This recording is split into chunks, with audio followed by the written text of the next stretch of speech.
In the chapter number 2, which is the types of a computer, we are going to learn the different types of computers and their usage in the daily life. So mainly computers are divided into four categories, and they are microcomputers, mini computers, mainframe computers, and the supercomputers. These computers are categorized into according to their sizes and the performance and the cost and their uses in their different fields around the world.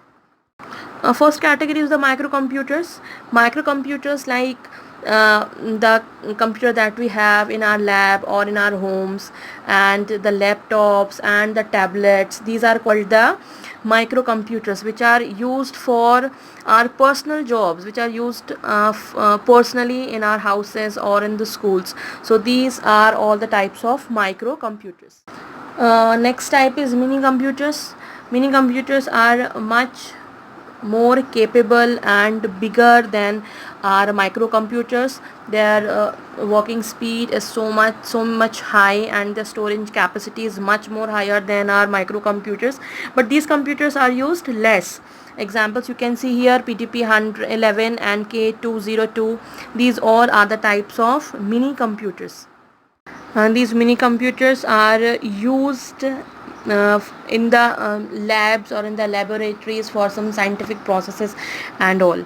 Next thing is the mainframe computer. Mainframe computer are much more larger than mini computers, much more faster than mini computers, and also much more expansive than mini computers. These mini computers nowadays are very less in use, whereas the mainframe computers we can see in all the banks or the railway stations or the large organization. For example, in our in the labs or in the scientific laboratory, we can see these mainframe computers.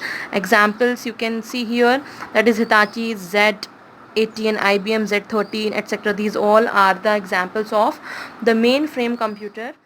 The fourth and the most important category are the supercomputers. Supercomputers are the most powerful computers. They are very much more powerful than the mainframe computers or the mini and the micro computers. These types of computers are used in forecasting weather. They tell us about the weatheric conditions, the change in the weatheric conditions, or in controlling satellites. They used to control satellites, and for designing aircrafts, telling us about the earthquake. So our supercomputer manages all these things. So you can see it is written here, one of the fastest supercomputer in the world is Sunway Taiwan Lite, which is developed by China. It is a supercomputer which is developed by China and which is the fastest supercomputer in the world. Do you know the Sahastra Param 10,000 and Param Yuva are the supercomputers developed in India? Do you know Param 8000 was the first supercomputer which was made in India, and till date India has developed 11 supercomputers.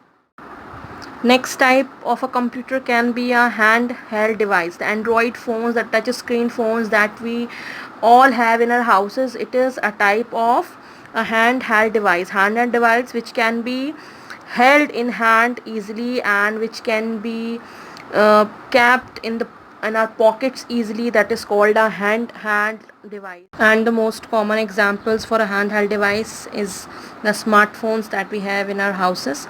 So this smartphone had a flat screen and a touch screen keyboard and all the games and different types of apps.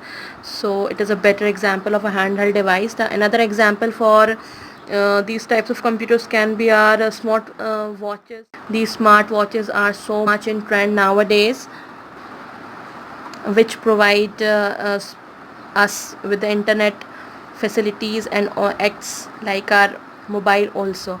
Next thing or the next example for a handheld device can be a gaming consoles. Gaming consoles are handheld devices that are used to play games at any time and any places. So these are the examples for the handheld device. Next category is our embedded computers. And embedded computers, you can say it's a small type of chip or a system that is installed inside a machine, that is fixed inside a machine. So in our cars or in our phones or in the traffic light area, in our ATMs, these things, these small computers are fixed inside the machine, and which are also a type of a computer. So this is all that we have to learn in this chapter. I'll send you the notes and of the exercises and the question answers. Till then, take care and thank you.